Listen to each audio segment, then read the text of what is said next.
nobody really kind of wanted me in the beginning. My father had sex with my mother one time. Can you imagine? That was a powerful seed.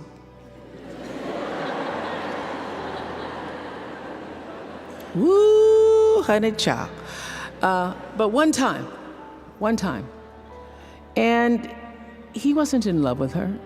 He said she was wearing a poodle skirt and he wanted to know what was up under there. And she showed him by an oak tree. Now got a yard full of oaks. I know that's where it all started. And to think that something as random as my mother's poodle skirt and my father walking out the door at that time, she'd had her eye on him for a while, so she was working it. To think that something as random as that would create a little Negro child in Mississippi who grew up and had and has had and continues to have the opportunities that I've had, that is, I can assure, that is nothing but grace. It's grace. It's grace because I was allowed to step into the flow of it and let it carry me to this moment. And I'm not telling you what to believe or who to believe or what to call it, but there is no full life, no fulfilled, meaningful, sustainably joyful life without a connection to the Spirit.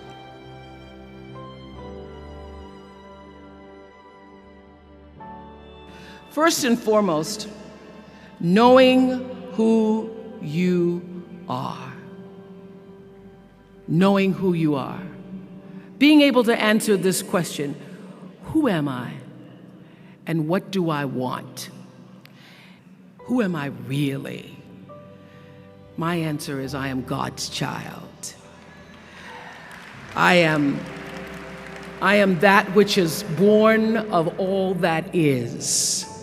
I am, as Pierre de Chardin said, a spiritual being having a human experience, come trailing the breath of the ancestors yet, but trailing the breath of the angels. And understanding that because I am connected to the source of all that is possible for me. That's who I am. And what do I want?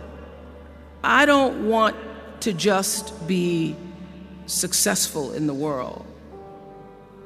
I don't want to just make a mark or have a legacy. The answer to that question for me is I want to fulfill the highest, truest expression of myself as a human being. I want to fulfill the promise that the Creator dreamed when He dreamed the cells that made up me. What do I want? You must have some kind of vision for your life. Even if you don't know the plan, you have to have a direction in which you choose to go. I never was the kind of woman who liked to get in a car and just go for a ride. I had a boyfriend who would say, let's just go for a ride. I want to know, where are we going? Do we have a destination? Is there a plan? Or are we just riding? What I've learned is that's a great metaphor for life. You want to be in the driver's seat of your own life, because if you're not, life will drive you. So, knowing who you really are in this space and time that we embody. That's number one.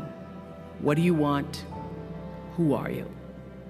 Number two, you must find a way to serve. Martin Luther King said that not everybody can be famous, but everybody can be great, because greatness is determined by service. Now, we live in a world where everybody wants to be famous and where we admire people for just being famous. We think being known brings us value. The truth is, all of that will fade in time. In 3 years, you won't be able to name the housewives of Atlanta. The real truth is that service and significance, service and the significance that you bring to your service is that which is lasting. So to be able to, whatever your occupation or job or talent or gift is, our honorees today getting doctorate degrees, to apparently opposite fields, HIV and AIDS and the spoken word. But what they have in common is service, using the spoken word in service to community and the world. And if you look at all the most successful people in the world, whether they know it or not, they have that paradigm of service. Everybody's talking about Mark Zuckerberg and IPO. Service. Jay-Z rapping. Service. Through the word, to people, through song. For many years, I was really just happy to be on TV, and people would stop and say, "Oh, you on TV?" "Yeah, I'm on TV. I like being on TV. It's a nice job." And it was about the time that I received my honorary doctorate from Spelman, around 1993. So I don't know if that had something to do with it. I thought of myself as Dr. Winfrey. That I went back and I took a long look at what it was I was doing on TV and made a decision that I was no longer going to just be on TV, but I was going to use TV as a platform, as a force for good, and not be used by TV. Service and significance equals success. That's number 2. Number 3, it's so simple, but so hard to do. Always do the right thing. Always.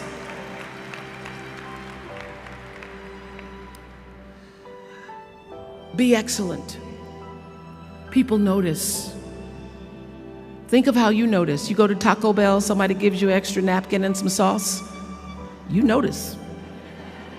You want to go back to that person, because even at Taco Bell, excellence shows itself. Be excellent. Let excellence be your brand. Everybody talks about building a brand. I never even knew what that was. When people would say, "You're a brand," I would say, "No, I'm just Oprah." What I recognize now is that my choice to, in every way, in every example, in every experience, to do the right thing and the excellent thing is what has created the brand. Years ago, I did an ad for Revlon for an ad they were doing called Unforgettable Women. And what I know is that when you are excellent, you become unforgettable. People remember you. You stand out. Regardless of what it is, you become an unforgettable woman. And that is what we all want. We want to be unforgettable and not forgettable. So doing the right thing, even when nobody knows you're doing the right thing, will always bring the right thing to you. I promise you that. Why? Because the third law of motion is always at work. For every action, there's an equal and opposite reaction. That is so true in all of our lives. That's what Newton said. Celia in The Color Purple said it. Everything you even try to do to me, already done to you. Everything you even try to do to me, already done to you. So you don't have to worry about revenge or getting back at somebody, making sure they pay You just have to do the right thing, and the right thing will follow you, even when people don't support it. The most important thing I have come to know in doing the right thing and making the right choices is understanding people don't always like you, and they're not always happy for you. And if you surround yourself with people who are not accustomed to your success, they become fearful, they become scared, because you are reflecting back something to them that they don't recognize. Now, they're not going to say, I'm very fearful, because you're reflecting back to me something I don't recognize. They're going to say, you know what they're going to say? They're going to say, who she thinks she is. Who she thinks she is. That only happens when you are around people who do not mean and want and aspire to the best for you. People who want the best for you want you to be your best. So my greatest advice to you is to surround yourself with people who are going to fill your cup until your cup runneth over. So when people say you're so full of yourself, you can say, yeah. Yes, I'm full. I'm so full, my cup runneth over. And to know that once your cup runneth over, you cannot spend your life with your gallon-size offerings, offering them to pint-sized people.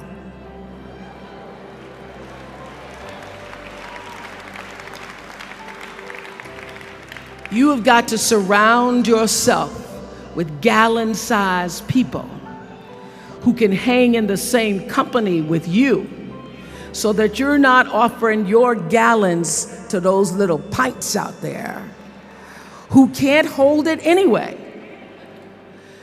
Choice to Change the World. I love that song. I love hearing you all sing that song. And what I know for sure is that the biggest choices begin and end with you, your internal big questions. Who do I want to be in the world? My relationship to source energy, to all that is God. I'm not talking about what you believe in God. I'm talking about your experience of that which is all life, which is divine and universal. I'm talking about the big deal. Being connected and aligned with that. When you are tuned in and charged into that, whenever you feel empty, you go inside yourself and you connect to the source, and you know that all things are possible.